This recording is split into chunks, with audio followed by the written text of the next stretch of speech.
Tener fuerza de voluntad en una sociedad en la que vivimos, que te empuja a no moverte, que te empuja a consumir y que te empuja al hedonismo absoluto, pues es muy difícil. Ahora mismo tenemos encima varias pandemias de las que nadie habla. Tenemos una pandemia de estrés crónico, de disbiosis, que es el desequilibrio de la microbiota, de cronodisrupción, la gente tiene los ritmos circadianos, están al carajo. Tenemos una pandemia de problemas de salud mental por neuroinflamación. Vas a un supermercado a comprar.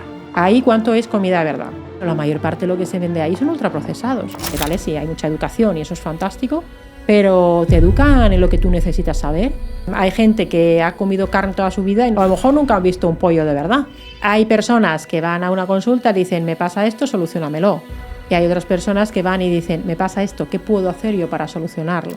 Vale, ¿cómo hemos llegado hasta aquí y cómo sobrevivieron nuestros ancestros cuando no tenían...? Claro, habrá gente que dice, no, se morían, pero no se morían por estas cosas, se morían fundamentalmente de infecciones y de traumatismos y de la mortalidad materno-infantil, ¿no? Entonces yo no digo de volver a las cavernas, pero oye, hacernos un poquito más fuertes, más resilientes. Doctora Xavier Ponent, es un placer tenerte aquí. Y la primera pregunta que te queremos hacer es, ¿en qué punto crees que se encuentra la sociedad actual respecto a su salud? Pues es un placer estar aquí. Muchas gracias por la invitación para hablar de estos temas. ¿En qué punto se encuentra la sociedad actual con respecto a su salud? Podríamos decir que, sabes que estamos en un momento en el que hay mucha polarización, ¿no? Sí. Y podríamos decir que ahora mismo también puede haber una cierta polarización en la salud. Hay mucha gente que se cuida mucho, que está muy preocupada por su salud, que está muy actualizada, que continuamente lee, que sigue a divulgadores fantásticos. Habéis tenido aquí, por ejemplo, a Marcos Vázquez, que es un referente. O que os escucha a vosotros también, que sois un ejemplo, ¿no? Y hay mucha gente que se preocupa por su salud de una forma 360 grados, huyendo de, pues de esa perspectiva de tapar síntomas y enfermedades, pero luego hay mucha otra gente que, vale, puedes decir, vivimos un montón de tiempo, sí, hasta los 80 años. Es verdad que la esperanza de vida durante el COVID ha bajado un poco en España, pero España sigue siendo el país con la segunda mayor esperanza de vida, ¿no? del mundo prácticamente. Y esa esperanza de vida de vivir mucho tiempo no significa que vivas con buena salud.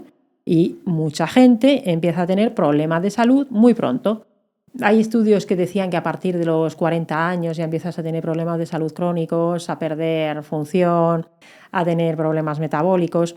Pero lo cierto es que cada vez hay gente más joven que tienen enfermedades autoinmunes, tienen alergias, los problemas de salud metabólicos.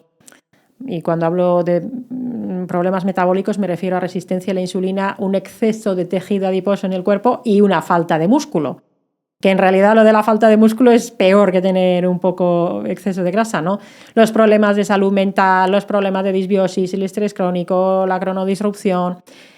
Todo eso muy determinado por los determinantes socioeconómicos de la salud, que son importantes, por ejemplo, la subida del precio de los alimentos frescos, ¿no?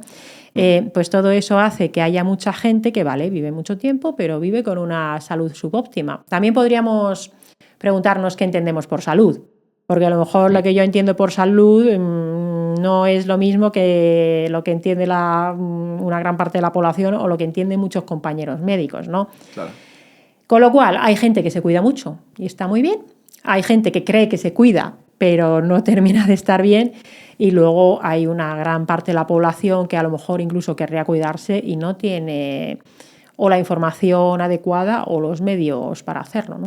Como tú has dicho, hay muchos divulgadores y cuando empiezas en este mundo de querer cuidarte, de preocuparte de qué estás comiendo, cómo estás durmiendo, dices, hostia, es más difícil de lo que me pensaba. ¿Realmente es tan difícil o se está empezando a rizar el rizo porque ya no se sabe de qué hablar?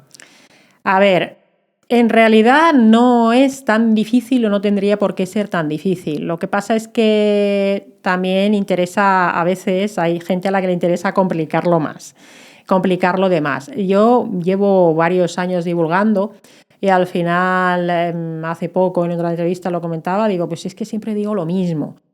Y de hecho alguien decía, vaya, tuvo que venir la doctorsita a decirnos que hay que hacer ejercicio. Y digo, pues sí, hay que decirlo, porque es que si, aunque lo digamos mucho y lo decimos muchos divulgadores, la gente luego no termina de hacer caso.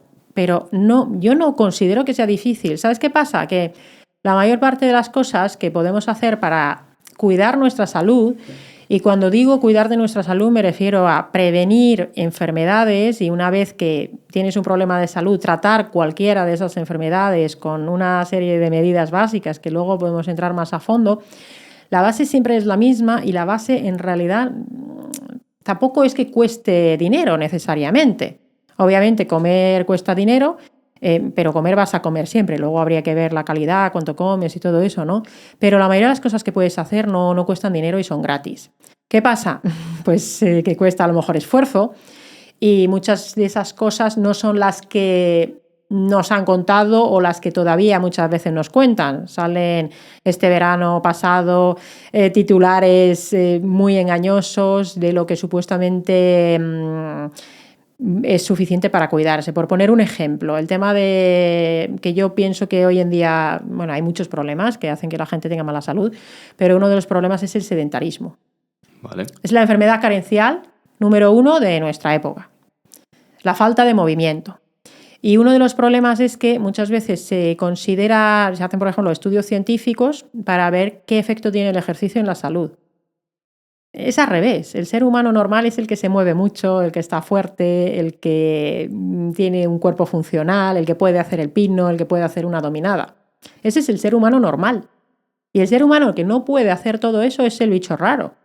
Pero nos lo han vendido como al revés, ¿no? Si tú entrenas mucho, pues y estás fuerte y haces esas cosas, paras el coche para hacer un descanso y te pones a hacer dominadas el pino, pues a lo mejor hasta pues se te acerca una patrulla de la Guardia Civil, como le pasó a mi amigo Antonio Valenzuela, que por hacer esas cosas en una parada del autobús, pues se le acercó la Guardia Civil para ver qué es lo que estaba haciendo, ¿no?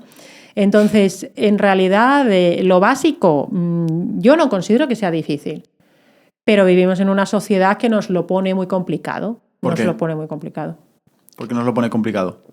Porque al final el ser humano piensa que le gusta conservar energía, porque somos hijos de la adversidad, como el título de mi amigo precisamente Antonio Valenzuela, y hemos evolucionado la mayor parte de nuestra historia en un entorno donde, oye, tenías que conseguir comida y no siempre la tenías asegurada, no siempre tenías el agua asegurada ni el refugio, ¿no?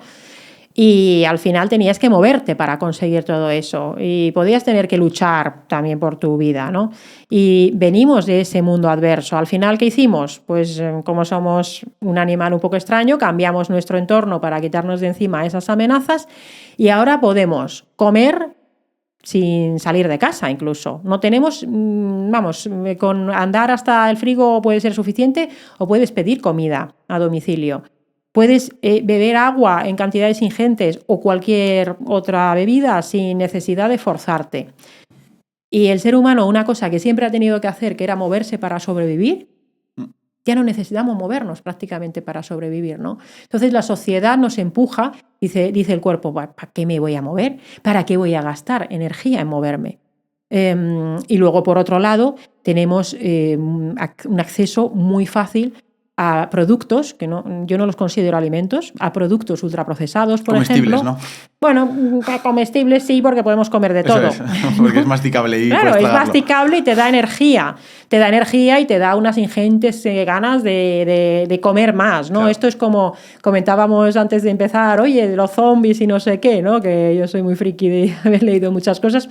Esto es un poco como, que no quiero aquí hacer una comparación de que los seres humanos actuales seamos como zombies, pero al final Sí, un zombie, claro, nunca está satisfecho y nunca está saciado.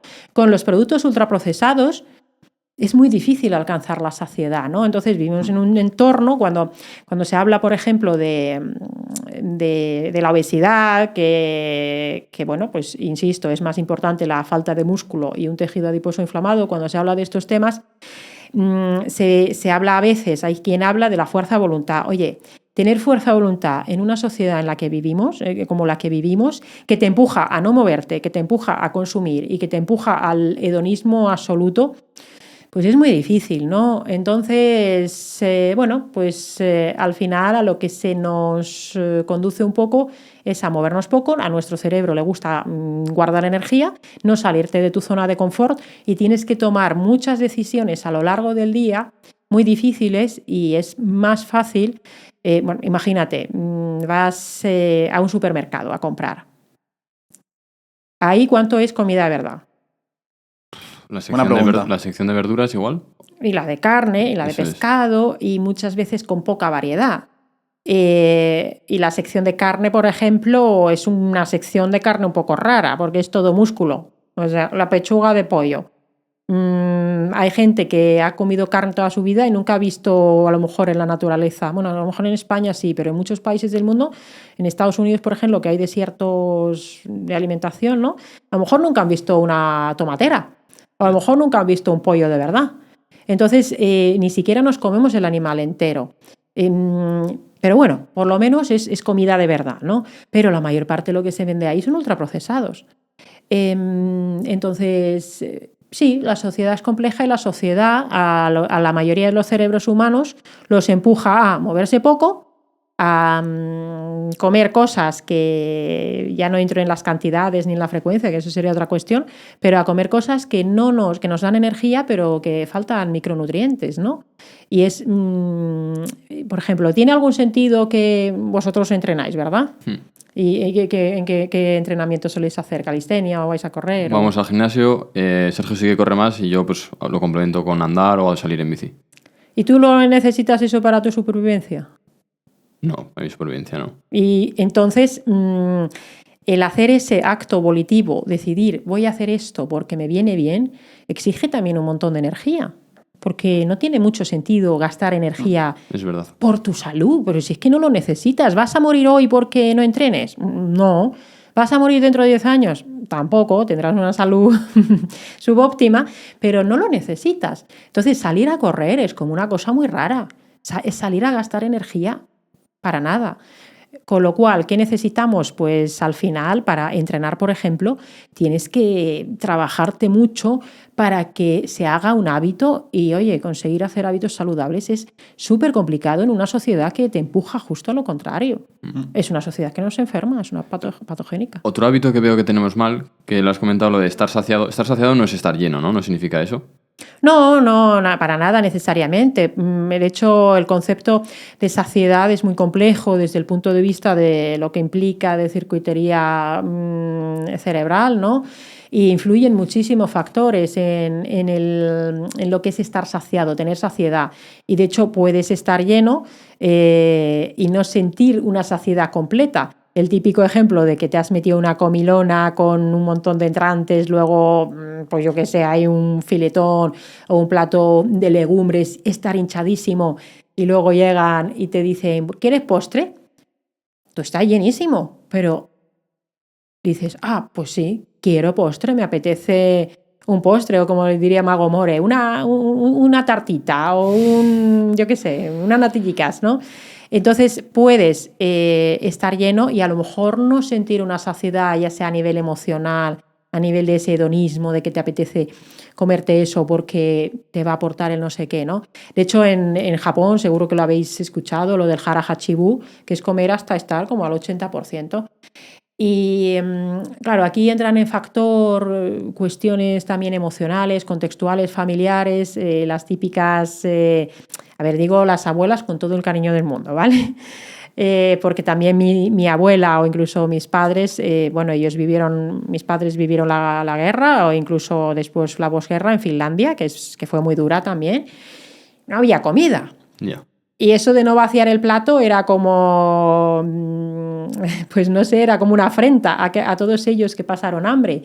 Y así muchas veces, hoy en día, a muchos niños, desde hace muchos años, se les empuja a comer aunque no tengan hambre o se utiliza la comida como premio a castigo. Es decir, hemos convertido una cuestión fisiológica como es la alimentación, que tiene su componente psicosocial, emocional y familiar, cultural, de tradición, lo hemos convertido a veces en recompensa, en castigo. Mucha gente tenemos, y me incluyo, tenemos unos rollos psicológicos un poco extraños con la comida. Y me incluyo porque a veces, porque yo como de una manera determinada, lo que yo sé que va bien para mi salud, pero oye, a mí a veces me apetece comerme cosas que sé que no son lo óptimo.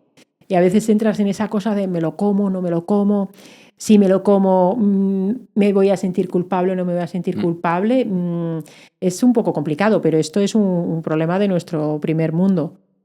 Esto no pasa en los campos de refugiados de Sudán del Sur, ¿no? Doctora, tienes aquí 3 libros preciosos que se llaman, bueno, uno es El sistema inmunitario por fin sale del armario, el otro es es la microbiota idiota, y este creo que es el último, ¿verdad? ¿Puede ser? Sí. Que es el de En la cocina con la doctora Arponent. ¿Vas a sacar un libro dentro de poco también? Ahora el 15 de noviembre. Que a lo que salga este episodio ya estará para que puedan comprarlo. ¿Cómo se llama? Pues se llama El mundo secreto de la microbiota. Que la gente dirá, pero vamos a ver si ya tienes un libro sobre la microbiota.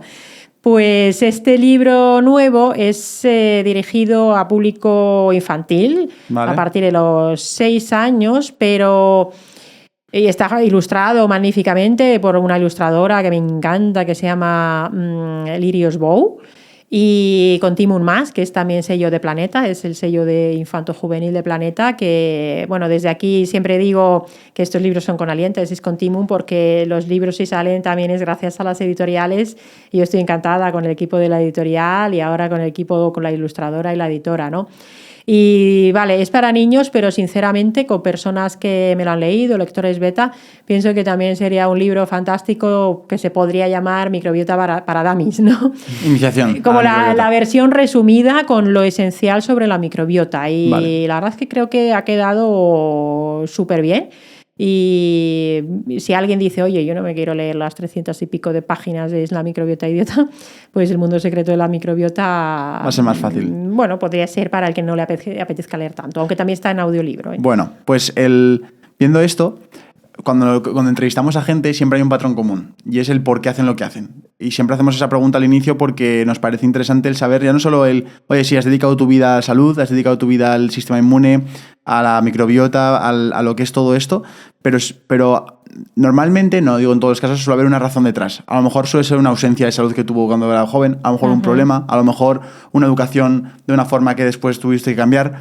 En tu caso, ¿cuál fue el detonante o el motivo por el cual decidiste dedicar toda tu vida y tu misión de vida a la salud y en concreto a la microbiota? A ver, al final es un largo recorrido, ¿no? A mí desde muy pequeña me gustaba, bueno, el cuerpo humano, las ciencias, leía cosas de ciencias y de la enciclopedia médica en casa ya desde antes de los 10 años, ¿no? Y al final decidí estudiar medicina. Inicialmente quería hacer investigación, luego me quedé al final en la medicina clínica. Pero cuando estudias la medicina actual en la carrera y luego la especialidad, es una medicina muy farmacocentrista, es una medicina muy centrada en la enfermedad, no es una medicina centrada en la salud. En prevenir. No, en prevenir no, y aparte también cuando sale la enfermedad es en tapar el síntoma, tapar las manifestaciones, tratar incluso pruebas complementarias o resultados de pruebas complementarias, como por ejemplo el colesterol, podríamos hablar sobre eso, lo que se hace que desde un punto de vista de fisiología no tiene mucho sentido, ¿no? Y entonces, habiendo acabado la especialidad de medicina interna, una persona cercana tenía un problema de salud que tomaba un montón de pastillas y aquello no mejoraba. Y vimos que con una forma de alimentación especial podía mejorar. Empezó a comer de una manera determinada, mejoró y dije, esto en la facultad no nos lo cuentan.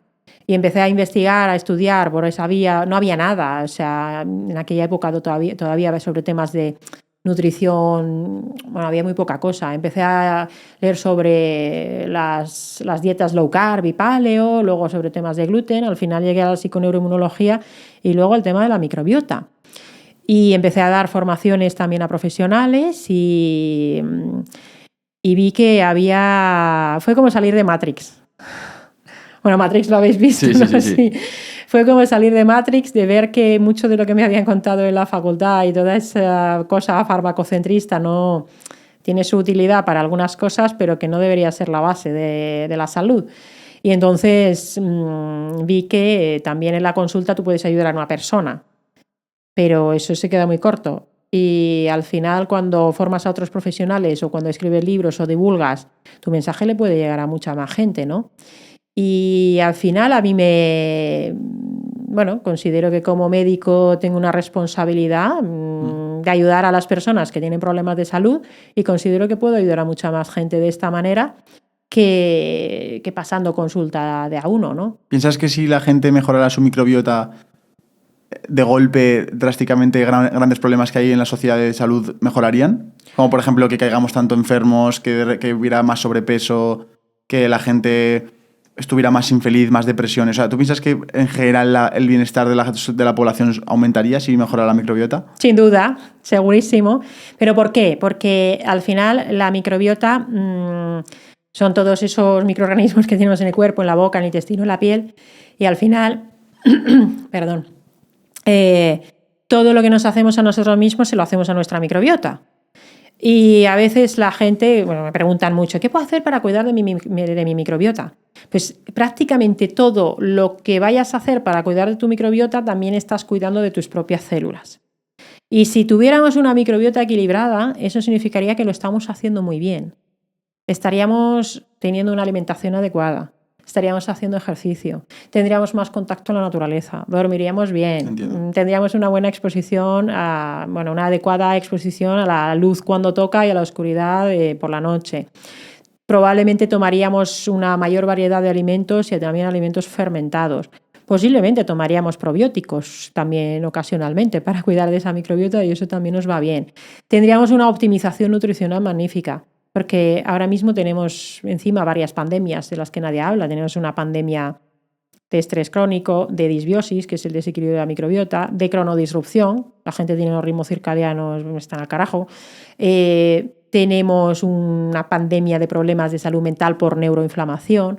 Tenemos podríamos decir, una pandemia de falta de optimización nutricional con déficit de magnesio, déficit de vitamina D, muchísimo déficit de zinc, que de eso tampoco se habla demasiado. Entonces, si cuidáramos de la microbiota, porque ya que no nos cuidamos a nosotros mismos, pues cuida de tus bichos que están ahí dentro, ¿no? Pues sí, seguro que tendríamos mejor salud. Ahora, ¿qué pasa? La gente dice, ¿qué probiótico me puedo tomar para tal enfermedad? El parche, ¿no? Bueno, te lo podrás tomar, claro. Yo no digo que no, pero si no haces todo lo demás, claro. pues tendrá menos eficacia, ¿eh? ¿Qué es lo que más perjudica la microbiota? ¿Es la nutrición? ¿Es el estrés que tenemos diario? ¿El movimiento? Tu eslabón más débil. Quiero decir, hay al final los pilares de la salud son todos esos que estamos comentando, ¿no? Y, por ejemplo, desde luego que una mala alimentación perjudica mucho a la microbiota intestinal. Y tomar productos ultraprocesados perjudica mucho a la microbiota. Muchos fármacos, que esto sí que es algo muy específico, ¿no? Los fármacos perjudican mucho la microbiota y no solo los antibióticos, que en España se usan demasiados. Los famosos y mal llamados protectores gástricos. Cuando uno tiene problemas de estómago y le dice y va y le dicen, tómate el omeprazol. Eso es pésimo para la microbiota. La contaminación atmosférica, el estrés crónico, todo lo que nos daña nuestra salud también daña la microbiota, pero es verdad que una mala alimentación y los fármacos particularmente son especialmente dañinos. Y luego, claro, hay otro problema que es el tema de la salud oral, que en España en particular, seguro que a vosotros os escucha mucha gente también en países de América Hispana o Latinoamérica.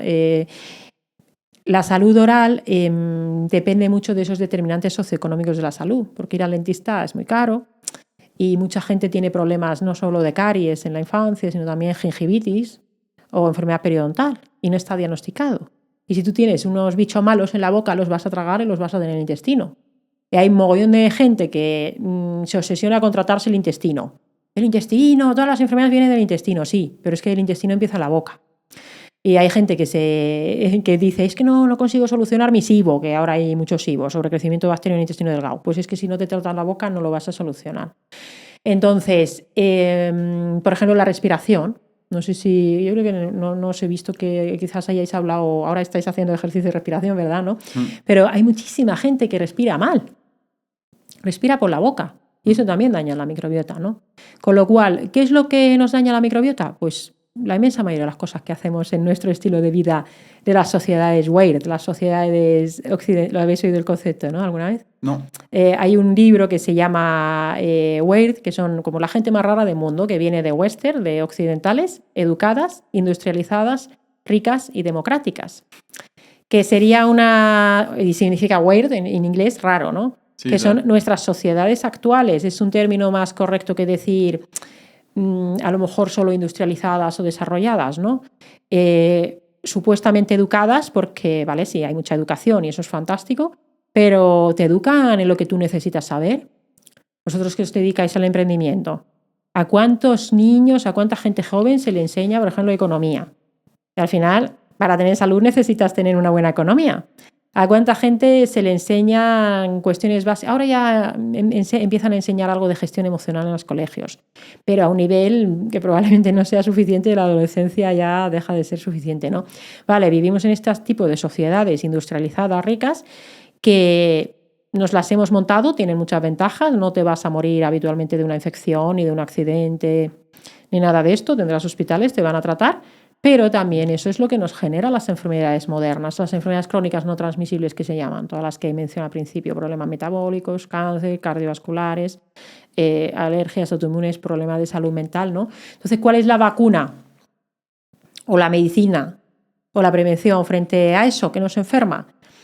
Pues un estilo de vida más próximo a lo que espera nuestro cuerpo y nuestros genes, que siguen siendo los ancestrales de hace miles de años, ¿no? Sí, justo hablábamos con Marcos Vázquez de todo esto, de que teníamos que vivir como vivíamos hace 15.000 años, pero también algo que me llama mucha atención de lo que has dicho es que la microbiota ya no solo es las propias bacterias que tengamos en el intestino, sino es el reflejo de tu salud en general. Eso mola mucho, porque al final no es solo oye, que la gente estará pensando, se habrá ido es verdad, tengo que dejar de comer tantas patatas fritas, o tengo que dejar yo qué sé, de comer tanto esto. Pero no es tanto comer, es, oye, estás haciendo deporte, estás dejando que te dé la luz del sol, estás muy estresado, estás durmiendo bien.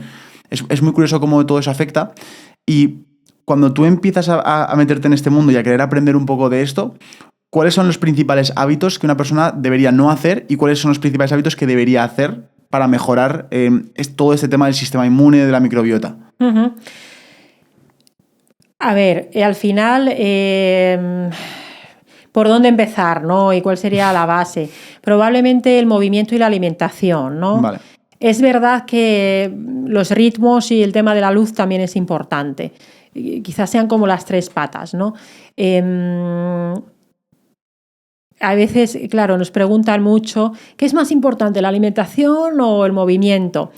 Lo cierto es que si te mueves lo suficiente, entrenas lo suficiente y tienes buen músculo y no eres sedentario, puedes permitirte tener una mayor flexibilidad en la alimentación, ¿no? Entonces, yo no sabría decir, por ejemplo, Mago More, que lo habéis entrevistado, él dice, la alimentación el 80%. Bueno, es importante, pero depende un poco de cada persona. Pero probablemente para mucha gente de los que de verdad se preocupan por su salud, ya hacen bastante bien la alimentación. Entonces, por ser prácticos, para la alimentación, hablamos adultos, ¿vale? A partir de la adolescencia, comer 1, 2 o 3 veces al día, y esto individualizando mucho. Probablemente a vosotros os vaya bien comer 1 o 2 veces al día, depende de cómo estéis en fase de entrenamiento, y muchos de los que nos escuchen, pues si son chicos, les irá mejor quizás comer 1 o 2 veces al día, y a muchas mujeres también, dependiendo de su fase del ciclo menstrual y tal, pues quizás sean 2 o 3 veces más bien, ¿no? Y un ayuno nocturno largo, o sea, mínimo 12 o 13 horas, y si lo quieres prolongar hasta 14, 16, 18, pues estupendo. Y dejar suficiente tiempo entre las comidas para que el intestino repose, ¿no? Vale. ¿Y qué comer? Que esa es la otra pregunta, ¿no? Bueno, aquí ya sabéis que ahora hay muchas tribus, está la tribu vegana en un extremo y la tribu carnívora keto extrema en otro, ¿no? Al final, a mí me gusta, aquí donde estamos, me gusta la dieta pesco-mediterránea, bastante, que al final es una base de verduras, setas, aceite de oliva, bueno, algo de fruta, frutos secos, productos del mar como fuente prioritaria de proteína y grasa saludable, y bueno, y carne y huevos y tal, por supuesto de calidad, de bienestar animal y tal, ¿no? ¿Que no quieres comer productos animales? Pues vale, habrá que mirar bien que el aporte proteico sea suficiente, ¿no? Porque sobre todo si entrenas, muchas veces no llegas a lo mejor a conseguir toda la proteína y cuesta mucho, ¿no? Sobre el tema de las macros, los hidratos, que si más grasa, que si más hidrato, a ver, Depende mucho de la actividad física. Y hago referencia a otros profesionales porque me gusta darle siempre el crédito de las cosas que dicen a la gente que las ha dicho. Por ejemplo, el profe Claudio Nieto puso una vez en Twitter como una especie de estandarización de según tu cantidad de actividad física, cuánto hidrato podría llegar a ser recomendable para ti. Y mucha gente, pues si se mueve poco, no debería comer demasiado hidrato vacío de micronutrientes, es decir, pastas, cereales en general, mucho tubérculo, porque no necesitas tanta energía. Entonces, más que fijarnos en las macros, se trata de que sea una alimentación rica en micronutrientes, ¿no? Y sobre todo que haya suficiente proteína y suficiente grasa. Mucha gente come poca grasa. Al final necesitamos grasa, el cerebro necesita grasa, el cuerpo necesita grasa y los hidratos pues que vengan de la verdura, de la fruta y tal, sobre todo, ¿no? Y las setas, que son fantásticas. De hecho, en el libro de cocina vienen 7 o 8 recetas de setas, ¿no? ¿Tan buenas son las setas? Las setas son buenísimas. Las setas tienen un tipo de fibras muy buenas para la microbiota y además de eso tienen sustancias inmunomoduladoras. De hecho, hay un tipo de terapia que se llama la micoterapia, que es el uso medicinal de las setas. Claro, esto habla de setas medicinales y... Ya te estás pensando en drogas, viajes astrales. Bueno, claro, eso serían otro tipo de setas, pero las setas medicinales tienen un montón de componentes bioactivos que se llevan utilizando en medicinas no occidentales desde hace muchos años, en China, en Japón, y la verdad es que son muy interesantes, pero hacer estudios clínicos es un poco complicado, ¿no? Y luego, una vez apañada la alimentación, que para mí lo más importante sería, aparte... comer, o sea, tener la libertad para mí sería lo más importante, ¿no? O sea, a mí no sé cómo decirlo, me fastidia un poco que haya como esta cosa de que del virtue signaling, que te quieran de alguna manera asociar valores morales a la alimentación. Sí. A ver, de hecho, tú piensas vegano y piensas ya un partido político y piensas carnívoro y sueles pensar otro partido político. Ahí está, ¿no? Que, bueno, pues si necesitas tener una tribu, vale, pues esa será tu tribu.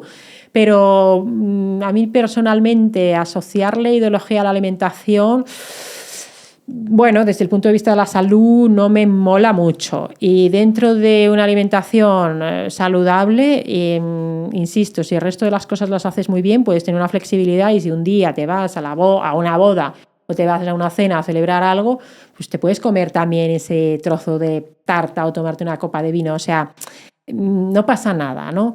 Pero claro, no es lo que comes, no es lo que comes, por ejemplo, en Navidades, sino lo que comes a lo largo de todos los años, ¿no? La ley de Pareto la podríamos aplicar aquí. Y luego la actividad física, podríamos distinguir entre actividad física, ejercicio, deporte y movimiento, que son conceptos muy diferentes.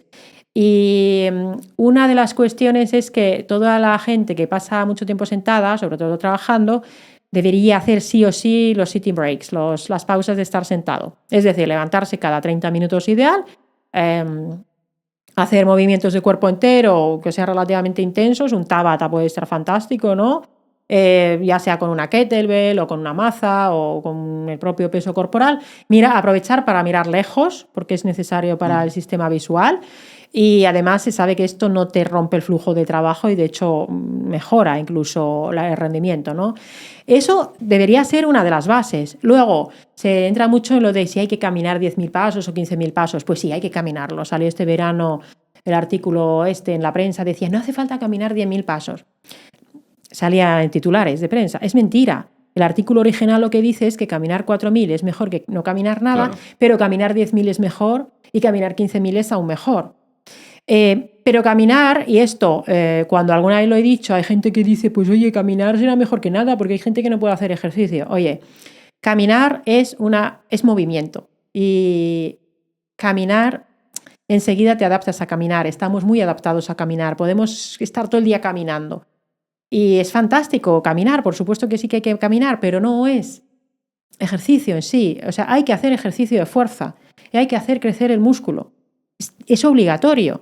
Y la mayoría de las personas creen que entrenan y que hacen ejercicio, pero no lo hacen en realidad. y hay que hacer ejercicio fuerte. O sea, si de todo lo que decimos que es importante, diría que probablemente el ejercicio de fuerza y moverse más sería una de las cosas que más le falla a la mayoría de la gente, por todos los beneficios que tiene sobre la salud, ¿no? Y hay gente que dice, no, pero es que yo tengo un problema de salud. Oye, hay un montón de entrenadores que se dedican a poner pautas de ejercicio terapéutico. Yo, por ejemplo, ahora estoy entrenando con Víctor Tellez, que tiene su Club Camaleón y su programa Antifrágil. Y él en su gimnasio, por ejemplo, entrena, es que tú ves el vídeo en Instagram, una señora que tiene secuelas de poliomielitis. ¿Qué es eso? La poliomielitis es una enfermedad que existía antaño, que era un virus, que bueno, lo que producía era un daño en los nervios y hacía que la gente se pudiera quedar con que se pudieran quedar paralíticos o con muy poca movilidad, con mucho daño, ¿no? Por ejemplo, creo que fue Roosevelt, el presidente estadounidense Theodore Roosevelt, si no me equivoco, el que lo tuvo. La gente incluso acababa en pulmones de acero, bueno, cosas que ya no existen prácticamente gracias a la vacunación, ¿no? Ahora los casos, de hecho, que hay son por alguna vacuna que se utiliza en otros países de virus atenuados que pueden llegar a generar polio. Pero bueno, esta señora lo que tiene es como una especie de ejes de acero en las piernas y llevaba 30 años sin poder levantarse del suelo ella sola. Ostras. Estar en el suelo sentada y no poder levantarse ella sola. Pues gracias a entrenar en este centro de entrenamiento funcional, pues la señora ya se puede levantar del suelo. Le cuesta mucho, tarda un rato, pero lo puede hacer. Salvo en un caso de tetraplegia, o sea, de una parálisis de cuello para abajo, prácticamente en todas las demás situaciones se puede hacer algún tipo de entrenamiento adaptado. Ahora, ¿quién lo puede hacer? Pues entrenadores específicos. Los tenemos, problema, la sanidad pública no hay, o sea, hay muy pocos profesionales de la nutrición. Profesionales de la actividad física prácticamente no hay, y los médicos no. Ahora ya se habla un poco de la prescripción del ejercicio por parte de los médicos. Bueno, está bien, pero la inmensa mayoría de los médicos, salvo que tengan formación específica, no deberíamos ser ni los que hablemos de la nutrición, salvo que nos hayamos formado, ni tampoco de ejercicio físico, porque hay profesionales muy buenos de eso, ¿no? Y probablemente estas dos cosas, la alimentación y moverse mucho más. Y si crees que ya estás entrenando, probablemente tengas que entrenar más todavía, salvo que sea tu trabajo, ¿no? Esas serían las bases. Y luego el tema de los ritmos circadianos. La cronodisrupción, que es estar, pues eso, pasar todo el día en una cueva oscura, ¿no?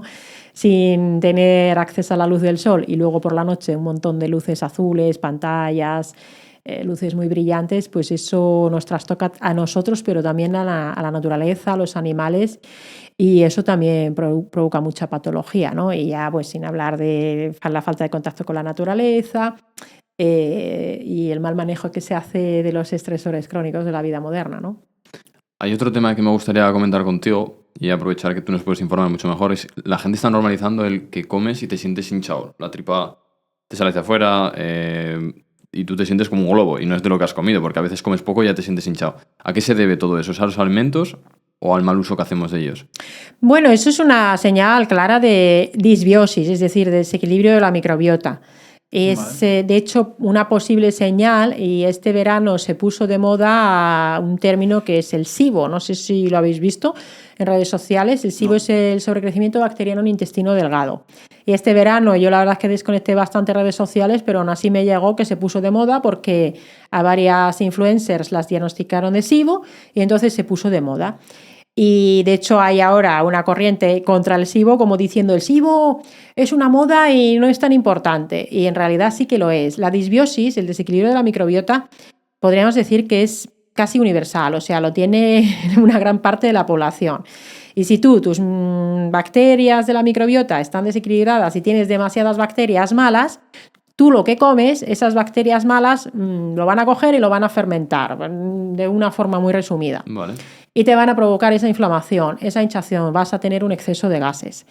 Eso no es normal. A ver, por supuesto que si comes un día mucho y yo qué sé, te comes 2 platos de fabada, por ejemplo, pues es normal que ese día te pase, pero lo que no es normal es que comas cualquier cosa, que se te hinche un montón la tripa, que te duela y que todo te siente mal, eso no es normal. No. Y eso tiene que ver con una disbiosis, incluso aunque comas comida aparentemente saludable. Hay gente que no puede comerse una ensalada o que no pueda comer cebolla, ajo, eso, o tomarse un gazpacho.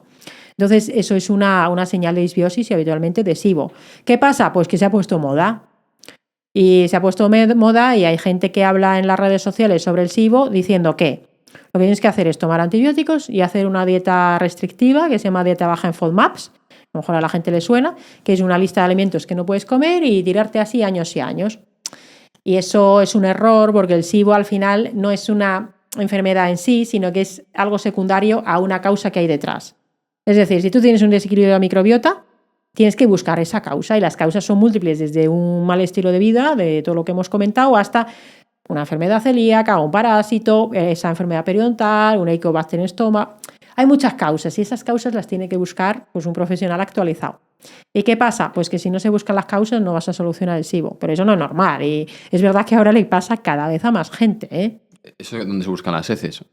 Bueno, a ver, la parte más importante para poder diagnosticar a un paciente y saber lo que le pasa es la historia clínica. ¿La historia clínica qué significa? Pues significa sentarte con la persona un buen rato puede ser 1 hora mínimo, 1 hora y media incluso, y preguntarle un montón de cosas. Cómo comes, cómo duermes, cómo te encuentras, qué cosas o qué fármacos tomas, los antecedentes, los síntomas. Hacer una hipótesis diagnóstica y luego puedes pedir algunas pruebas. ¿Qué pruebas? Pues puedes pedir pruebas de heces, un test del aliento para ver un poco el tema de, bueno, pues cómo exhalar los gases, ¿no? Y pedir esas pruebas. ¿Qué pasa? Que todavía hay muchos compañeros profesionales de la salud que tampoco tienen tanta formación todavía sobre esto, ¿no? Por eso yo no paso mucha consulta, no veo casi pacientes nuevos, hago sobre todo revisiones, pero hay gente que me pregunta ¿con quién qué puedo hacer? Digo, vete con un profesional de salud actualizado. ¿Cómo se busca eso? Claro. Me dicen, ¿y eso quién es? ¿Y dónde está? Digo, pues yo qué sé. Suerte. Yo conozco a algunos, yo no los conozco a todos. Yo no soy la juez, la que decide, la que sabe si uno está actualizado. Y con el problema añadido de que en la sanidad pública en concreto, pues oye, si tienes 5 o 10 minutos por paciente, por muy actualizado que estés, tampoco lo puedes hacer bien. Pero también te digo una cosa, hay una palabra que es el empoderamiento. Hay gente que no le gusta la palabra porque dicen que está prostituida, que viene del inglés y tal, pero se utiliza esa palabra, el empoderamiento en salud, y hace referencia a que tú tomes las riendas de tu salud. Entonces, hay personas que van a una consulta y dicen, me pasa esto, soluciónamelo. Y hay otras personas que van y dicen, me pasa esto, ¿qué puedo hacer yo para solucionarlo? Y yo no digo en una enfermedad grave. Obviamente, si tienes un infarto, pues en ese momento te lo tiene que solucionar un cardiólogo que te abra la arteria, o si tienes algo que operarte, te tienen que operar. Pero para la inmensa mayoría de las cosas de las que estamos hablando, derivadas del estilo de vida, no te lo puede solucionar nadie, te lo tienes que solucionar tú. ¿Cómo? Pues con información. Hay gente que leyendo mis libros o escuchando el podcast, Slow Medicine Revolution, pues le han dado una vuelta completa a su vida, han empezado a hacer estas cosas que comentamos, pues el ayuno nocturno largo, una dieta, bueno, un estilo de alimentación evolutivo, antiinflamatorio, podríamos decir paleo, aunque sea un término comercial incluso, más exposición solar, más ejercicio, pues la gente mejora con eso. Hay gente que necesita cambiar a lo mejor de trabajo o incluso mudarse, ¿no? Pero eso no te lo puede hacer nadie. Y mucha gente busca una pastilla. Pues para todas estas cosas, incluso para enfermedades más graves, para enfermedades autoinmunes, para alergias, para muchos problemas o para problemas metabólicos, desde luego. Ayer en una cena, precisamente, una compañera médico, preguntaba, ¿qué pasa con esa gente que quiere estar metabólicamente mejor, perder ese exceso de grasa que tienen y comen bien y se cuidan, pero no terminan de perderlo? Pues es que no hacen suficiente ejercicio la mayoría de las veces. Y la mayoría de la gente que no termina de mejorar es porque tienen o bien esa falta de movimiento o bien problemas psicoemocionales que les producen un estrés crónico y eso es lo que no les termina de mejorar, ¿no? Bueno, son perfiles que al final pues necesitan muchas veces un tipo de ayuda que desde luego no suele ser el nutricionista, sino más bien quizás un psicólogo o un coach incluso que te ayude a arreglar toda tu vida, no sé, desde el punto de vista de los hábitos, ¿no? Siguiendo un poco lo que ha dicho Juan del tema de la inflamación, se hizo famoso y se hizo muy popular hace unos años un libro que se llamaba Cerebro de Pan. Y es bastante curioso el concepto y me gustaría que lo explicáramos un poco el por qué se debe esta sensación de letargia, creo que es la palabra, de que estás empanado, básicamente. De que, como dice, además, el propio empanado ya te dice mucho, ¿no? Pero de que no te enteras de lo que pasa, de que vas... Yo me noto que hay algunas comidas que luego tengo que hacer un podcast y la calidad de mis ideas son distintas, no me concentro, me cuesta mucho más mantener el foco durante un gran rato. ¿Y cuál es el problema de todo esto? No es que suceda, sino el problema es que mucha gente vive constantemente así y no es consciente. Porque desde que se despierta, tazón de leche con cereales. Después va y a almorzar un bocadillo de no sé qué. Y luego come y unos macarrones con tal. Y no se está dando cuenta de que está tomando decisiones erróneas por culpa de meter tanto este concepto de las harinas procesadas, ¿no? ¿Por qué sucede este concepto de cerebro de pan y cómo podrían solucionarlo la gente? Sí, bueno, eso que dices se llama, en medicina lo llaman niebla mental, brain fog, ¿no? Al final... Tiene muchas causas, pero una cosa que sí que sucede cuando alguien está... Podríamos distinguir entre el que está así justo después de comer y porque, yo qué sé, se ha comido un arroz y un postre y, no sé, incluso una copa de vino. Eso es una respuesta natural porque estás comiendo... O sea, si te pasa solo en ese momento. Primero... rebajas un poco el nivel de actividad porque se supone que después de esa comilona vas a hacer un poquito de reposo para hacer la digestión y también es incluso una protección, porque haces una pequeña neuroinflamación. Piensa que nosotros cuando vivíamos por ahí, por las cuevas y los campos, ¿no? Tú comías lo que encontrabas por allí y eso podía tener bichos infecciosos. Y entonces hacías una pequeña neuroinflamación que era una protección para que no te entrara uno de esos bichos al cerebro. Pero ¿qué pasa? Pues eso de forma puntual, porque has tenido una comilona, pues descansas un rato y no pasa nada. ¿Qué sucede cuando es de forma crónica? Tienes una neuroinflamación crónica. Lo que se inflama no es la neurona, son unas células de soporte que hay, ¿no? Y una de las causas tiene que ver efectivamente con las harinas procesadas, primero, porque tiene gluten, la harina de trigo. Y el gluten, cuando es una proteína que se digiere muy mal, y cuando se come en grandes cantidades varias veces al día, todos los días, genera por un lado un exceso de permeabilidad en el intestino, eso genera una inflamación y luego el propio gluten es una proteína que si encima tienes una disbiosis y la digieres mal, esos cachos de gluten también resultan inflamatorios. Y se sabe pues que hay personas que pueden tener problemas cerebrales incluso sin tener una enfermedad celíaca por un exceso de ingesta de gluten, ¿no? Pero aparte de eso, tú cada vez que comes estás generando ese estado que se llama postprandial, de después de comer. Y el estado postprandial es a expensas de estar tranquilo haciendo la digestión.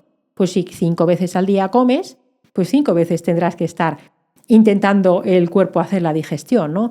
Pero comer un exceso de hidratos que luego no vas a gastar con un pico de insulina además, que tiene que meter luego toda esa glucosa dentro de las células, es lo que te genera ese estado de neuroinflamación y de falta de poder activar el cerebro. Hay otra cosa que pasa, que esto lo descubrieron hace relativamente poco, no sé si fue este año o el anterior, y es que aparte de eso parece ser que el estómago, su actividad también de alguna manera se sincroniza con la actividad cerebral de las ondas alfa y también parcialmente según esté el estómago, te puede influir en que cambie tu actividad cerebral por esa sincronización entre el estómago y el cerebro. Pensad que el nervio vago conecta intestino y cerebro, estómago y cerebro, y el nervio vago es el que directamente puede hacer que haya esa sincronización. O sea, es como, ¿no?, que el intestino puede ser un segundo cerebro. Bueno, lo llaman así, segundo cerebro. Bueno, a ver, lo dicen mucho. No sé si... A veces pienso que es un término un poco exagerado, porque, claro, el cerebro al final humano tiene una corteza que nos permite pensar y hacer grandes cosas y el intestino no tiene una actividad volitiva. Pero es verdad que el término, por ejemplo, gut feeling, que Sí, viene sí, del es un inglés, instinto, ¿verdad? es como una intuición y aquí en España se dice corazonada. Sí. Pero realmente el gut feeling, seguro que cuando tenéis que tomar decisiones, tú sientes cuál es la decisión correcta. Pero yo no lo siento en la cabeza, lo siento ¿Dónde lo con sientes? el medio, sí. Pues por aquí, Sí, ¿no? sí. Pues tiene que ver con la microbiota, tiene que ver con el intestino y probablemente también con el corazón, porque también hay bastantes bueno. influencias tanto entre el intestino y el corazón como el cerebro y el corazón. ¿Qué pasa? Que si tú tomas la decisión con tus tripas, luego tu cerebro elaborará una explicación racional de por qué has tomado esa decisión. Pero la mayoría de las decisiones las hemos tomado antes de explicárnoslas. ¿Y qué os pasa cuando tomáis las decisiones en contra del gut feeling? ¿Arrepentimiento? Te va mal. O sea, si esto podríamos decir a una persona que si mejorara su microbiota, mejoraría la calidad de sus decisiones, ¿le podría ir mejor en su vida? Sin duda, si mejoras microbiota tendrás menos neuroinflamación, tendrás menos inflamación en general, tendrás más energía cerebral, tomarás mejores decisiones y tu microbiota te ayudará a tomar también las decisiones mejor, ¿no? Piensa que todo esto es como lo que pasa en el intestino no se queda en el intestino. Es decir, si tu intestino está mal, está inflamado, que está con desequilibrio, va a influir en tu cerebro, pero también cómo está tu cerebro te va a influir en la microbiota. A veces no sabes qué pasa primero, ¿no? Porque bueno, pues si te pasa algo malo y lo gestionas mal, tienes un trastorno del estado de ánimo secundariamente a eso que te ha pasado, eso puede hacer también que se afecte tu microbiota. Entonces entras en un círculo vicioso. De hecho, en psiquiatría ya se habla de psiquiatría nutricional. Bueno, lo hablan pocos, ¿vale? Pero ya se habla de que la nutrición, la alimentación, debería incorporarse siempre en cualquier tratamiento de problemas de estado de ánimo, ¿no? Entonces, si tienes el intestino mal, la microbiota mal, es más difícil tomar buenas decisiones, sin duda. Y luego, una consulta que se me ha quedado por ahí, ¿qué tipo de pan podríamos comer entonces? A ver, el pan está muy rico, ¿no? Claro, por eso. Entonces la gente quiere comer pan. El pan no es necesario para nuestra alimentación, para nada, ni los cereales en general. Que los queremos comer porque nos gustan o porque entrenas mucho y necesitas un extra de energía. Antes de dejar el gluten, lo ideal, si se quiere dejar el gluten, lo ideal sería hacerse el estudio para ver si se tiene celiaquía, porque si no, no vas a hacer la dieta sin gluten estricta.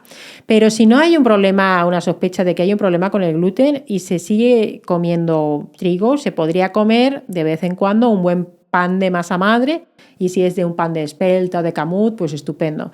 Luego otros panes, por ejemplo el de trigo sarraceno está muy rico también. ¿Eso quiere decir que no llevan gluten esos panes? El de trigo sarraceno no, el de espelta y camut sí lleva gluten y si es de masa madre de fermentación larga está parcialmente digerida. Va a sentar mal, o sea, no va a sentar tan mal si no eres un celíaco, no lo puede comer, pero si no eres celíaco y de vez en cuando quieres comer pan, pues lo comes. Yo conozco gente que el pan, los panes estos industriales o los panes del chino estos que te venden, le sientan fatal, pero se van al pueblo, en Galicia, por ejemplo, y comen el pan de ahí del pueblo, un trozo, y no les sienta mal, porque no son celíacos. Ahora, un celíaco, una persona con una enfermedad autoinmune o con problemas cerebrales graves, pues a lo mejor no puede. A mí me encanta el pan.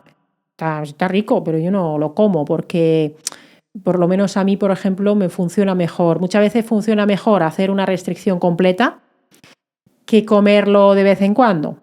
Ya depende un poco de tu forma de ser. Y con los lácteos veo que pasa algo parecido, ¿verdad? Que con lo del gluten y el pan. Que es mejor no tomarlos, pero hay gente que es muy extremo lo que le pasa, otra gente un poco más leve. Pues depende mucho, todo depende. Al final hay gente que los lácteos, depende de qué lácteo, ¿vale? Entonces una cosa es un lácteo fermentado de animal pequeño, de cabra oveja, que muchas veces va a dar menos problema, pero un lácteo de vaca, de producción industrial, no fermentado, pues posiblemente no sea tan interesante, ¿no?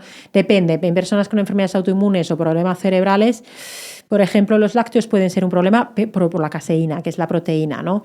O en niños hay algún estudio, bueno, esto es muy individual. Hay niños, por ejemplo, con problemas de conexión intestino-cerebro que le puede sentar especialmente mal. Hay gente que si tiene muy bien el intestino, hace mucho ejercicio, tiene menos estrés, pues a lo mejor puede tolerar más lácteos y en otras épocas de su vida pues no los tolera de la misma manera. Al final no necesariamente tenemos que comer siempre lo mismo. Ahí en los lácteos la cosa es probar, ¿no? Quizás un mes estar sin lácteos, ver qué tal, y luego empezar a introducir algún lácteo fermentado, tipo pues un yogur de animal pequeño, o sea, de cabra o de oveja, o un queso, y ver qué tal te sienta. Pero claro, no comerlo todo. Si el problema es el repetir ciertos alimentos, que repetirlo 3, 4, 5 veces al día, todos los días, pues estás desplazando otros alimentos interesantes. Doctora, antes has hablado, bueno, lo has dicho varias veces, el estrés crónico. ¿Qué pasa con el estrés crónico? ¿Está siendo ahora otra moda? Es verdad que estamos sufriendo muchísimo las personas con esta sociedad que va tan rápido, que tenemos que pues, rendirle cuentas a alguien en las redes todo el rato. ¿Qué está pasando con el estrés crónico? El estrés, claro, mucha gente piensa que el estrés crónico son las cosas que te pasan. En realidad el estrés es una respuesta del organismo. Es decir, tú estás ahí tan tranquilo, en tu estado de equilibrio y bueno, pues tu cuerpo funciona sin más. Y de repente pasa algo, escuchas un ruido o ves que viene alguien a pegarte o empiezas a notar hambre o empiezas a notar frío o calor. Entonces se produce una respuesta de estrés en tu cuerpo que pone en marcha una serie de funciones que hace que fabriques adrenalina y noradrenalina y un poquito más tarde también cortisol. ¿Y qué haces? Te empiezas a mover para solucionar eso que te ha sacado de tu estado de equilibrio. Respuestas de lucha o de huida, ¿vale? O sea, viene alguien a pegarte, ¿tú qué haces? Pues según te veas, a lo mejor te defiendes o a lo mejor sales corriendo. Eso es una respuesta de estrés agudo y tiene todo el sentido para garantizar la supervivencia. Estresores agudos que nos sacaban de nuestro equilibrio, pues eran eso, hambre, frío, calor, sed y amenazas violentas. ¿Qué pasa hoy en día? Pues que tenemos un montón de estresores que nuestro cuerpo no reconoce, pero que nos generan esa misma reacción de alerta. Los atascos, por ejemplo, las hipotecas, ver las noticias con un montón de cosas que pasan chunguísimas. Oye, pues si tú ves que están por ahí cayendo misiles, aunque sea a miles de kilómetros de tu casa, pero tu cerebro eso no lo sabe. O sea, tu cerebro en la parte más, la parte que no es racional, no lo sabe. Eso también es estresante. O una pandemia que te dicen, vamos a morir todos. O que tengas una discusión con alguien, o que tu jefe te eche la bronca. Y además, ¿qué respuesta hace tu cuerpo ante eso? Tu cuerpo se estresa, generas adrenalina, noradrenalina y cortisol. Además, continuamente, crónicamente. Ves las redes sociales que te dicen los haters, eso es gilipollas, o eso que ha dicho es mentira. Pues entonces tu cerebro, tu sistema inmunitario, tu cuerpo, tu intestino, porque la respuesta de estrés es todo el cuerpo, estás todo el rato en tensión, pero tú te mueves para solucionar eso. ¿Huyes o luchas? ¿O al hater vas ahí a buscarlo para...? Te quedas como parado. Haces respuesta de parálisis. ¿La respuesta de parálisis de quién es? Pues los reptiles. Los reptiles sí hacen respuesta de freeze, que se llama. Y es una respuesta muy poco adaptativa y poco evolutiva. O sea, cuando haces una respuesta basada en el freeze, es una respuesta basada en el miedo y en el pánico. Es una respuesta que es muy difícil que eso te permita la supervivencia. El ser humano no es un animal que cuando te ataquen, en general no te va bien hacerte el muerto. Te va bien o huir o luchar. Es verdad que en la sociedad actual hemos incorporado otra estrategia que es la diplomacia y la negociación. Pero eso no es una respuesta de estrés, es una respuesta de la corteza cerebral, de la parte moderna del cerebro, ¿no? Entonces, ¿qué pasa? Tienes un montón de estresores y ese es el problema, que el estrés, los estresores sin movimiento son lo que nos enferma. Y si hemos dicho ya que nos movemos poco, somos sedentarios y encima no nos movemos y no solucionamos las cosas moviéndonos, tienes una inundación de todas esas hormonas del estrés, sobre todo el cortisol, ¿no? El cortisol del que habla mucho Marian Rojas, estás continuamente intoxicado de eso. Y además continuamente también intoxicado de otra cosa que es la dopamina digital, fundamentalmente, ¿no? Con lo cual, esto que genera una serie de desequilibrios a nivel del sistema inmunitario, a nivel cerebral, a nivel del sistema metabólico, inflamación crónica a bajo grado, y la gente acaba enfermando. Y puedes acabar haciendo un infarto solo, entre comillas el solo, por estrés. Hay gente, vamos, y de hecho conozco gente que le ha pasado. O puedes desencadenar otras enfermedades a las que tengas predisposición genética. Pero está de moda, no sé, yo creo que se habla poco, Burnout, que lo pasa el 30-40% de los trabajadores tiene burnout, trabajadores y autónomos, ¿vale? pues es una situación de estrés crónico mantenido que te puede dar un montón de síntomas físicos. Tú vas al médico, me pasa esto, lo otro. Y a veces te acaba diciendo, eso es estrés. Y tiene razón. Pero claro, ¿cómo lo solucionas? Y ahí es donde entra pues más en juego todas las medidas del estilo de vida. Eso con una pastilla no lo arreglas, ¿no? De hecho, también, por ejemplo, ayer, hablando con Pepe el estoico, nos decía que el poder de la respiración muchas veces lo infravaloramos y nos damos cuenta, como tú has dicho antes, respiramos por la boca, respiramos de forma muy corta, no prolongamos las respiraciones, no estamos en el presente.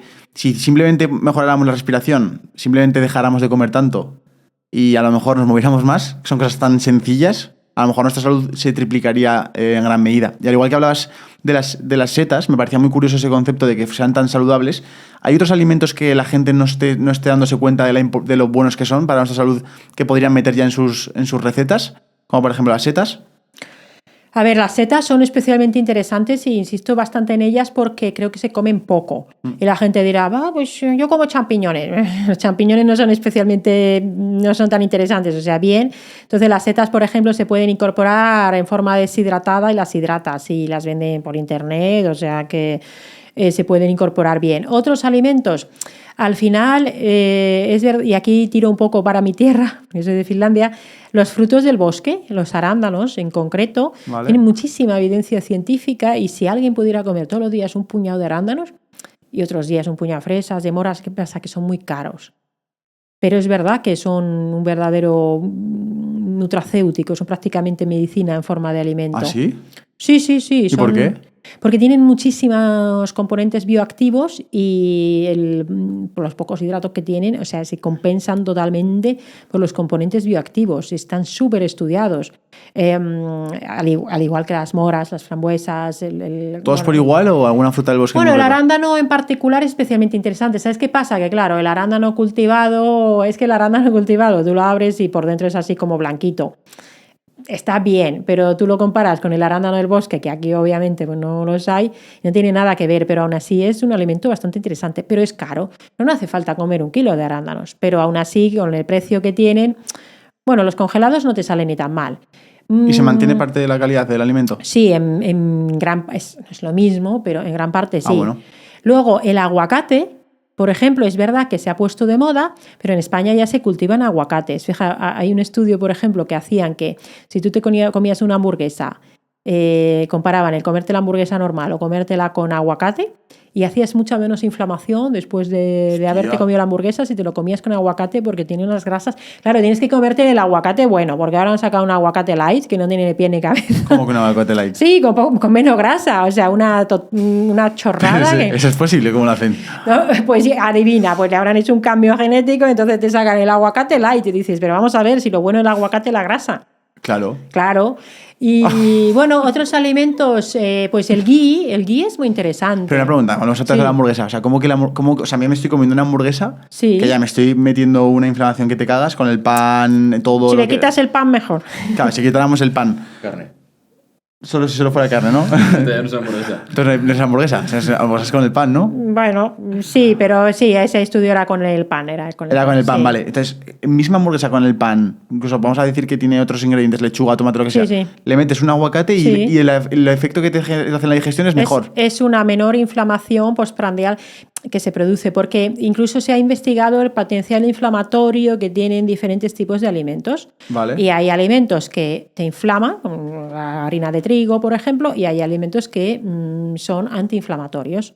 Y el aguacate lo es, el aceite de oliva lo es, todos los frutos, la fruta en general es antiinflamatoria también, la verdura, el pescado por los omegas, ¿no? El marisco, tal, pues son especialmente interesantes, por eso el aguacate. Y luego son súper interesantes, y esto mucha gente no lo hace y es una forma fantástica de meter variedad, son las hierbas aromáticas y las especias, porque tienen también muchos componentes bioactivos, pues la cúrcuma, el jengibre, pero también todas las hierbas aromáticas idealmente frescas, pues puedes dar mucha variedad y componentes bioactivos interesantes. Y le da buen ¿no? sabor además a la comida, lo puedes echar por encima. Claro, y le da buen sabor, ¿no? Y otras cosas así, al final, es verdad que se habla mucho de superalimentos y tal, pero la mayoría, por ejemplo, mira, Casi nadie, o sea, la manzana, que parece que... Bueno, la manzana. Que es básico, ¿no? Pero es que la manzana tiene unas fibras buenísimas para la microbiota. Y de hecho hay estudios que dicen que si te comiera esto de, ¿cómo era? An apple a day keeps the doctor away, ¿no? De una manzana al día mantiene al médico lejos.